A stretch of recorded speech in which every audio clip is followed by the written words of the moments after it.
Thank you, Dr. Drew, for that kind introduction and for the opportunity to speak today. Before I begin, I'd like to thank those that made this day possible for all of us.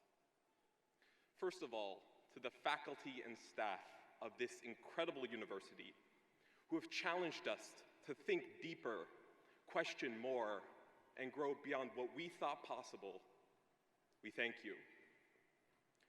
To our families and loved ones, mothers, fathers, grandparents, siblings, friends, who stood beside us during the hardest moments and cheered us on through the best, we thank you.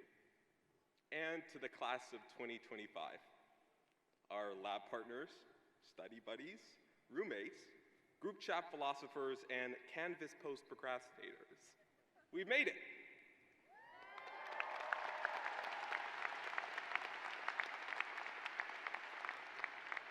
Together.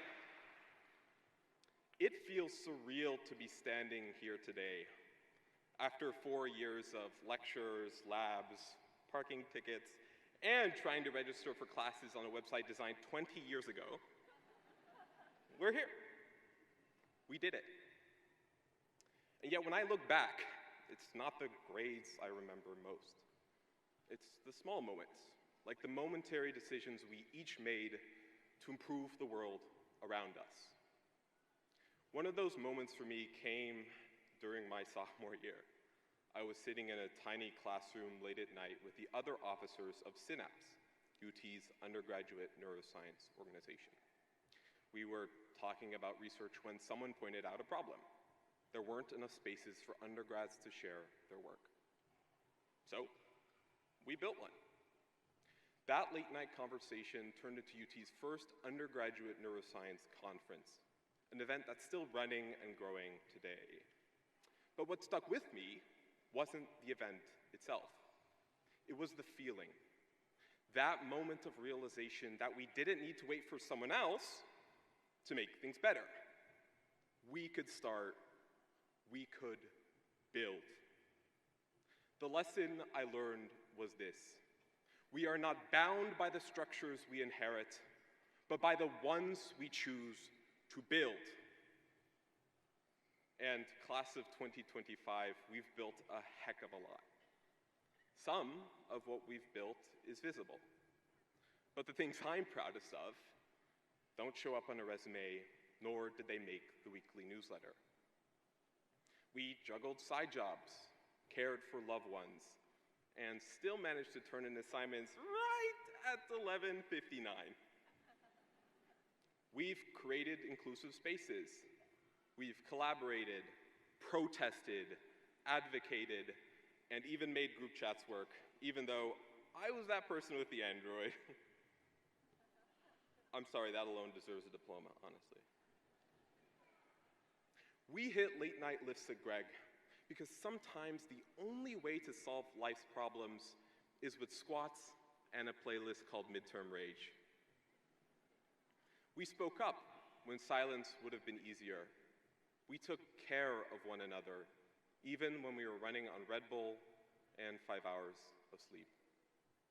That strength, that quiet, persistent moment to care for others, now that is what building community looks like, and that's what we did for each other. By the end of my freshman year, I was in disarray. I had spent months in the lab without any meaningful progress. Then I bombed a final exam that felt like it had erased everything I had worked so hard to achieve. For the first time, I couldn't see a path forward. But my friend Senna noticed. She didn't try to give me advice or to fix anything. She just took me out for coffee, sat with me, and made sure I knew I wasn't facing it alone. That moment, her simply showing up, meant far more to me than any success I had been chasing. We graduate into a world where certainty is in short supply, where science, the engine of discovery, the engine of hope, is under attack. For me, it's personal. I lost my grandmother to cancer She was a school teacher in the Netherlands. She was fierce, but man, she was full of love. After my parents moved me and my sisters to America, she flew across the ocean again and again to be there for us, even until the very end. Research could have given us more time, another visit, another summer, time for another hug. That's why the attack on science isn't theoretical to me.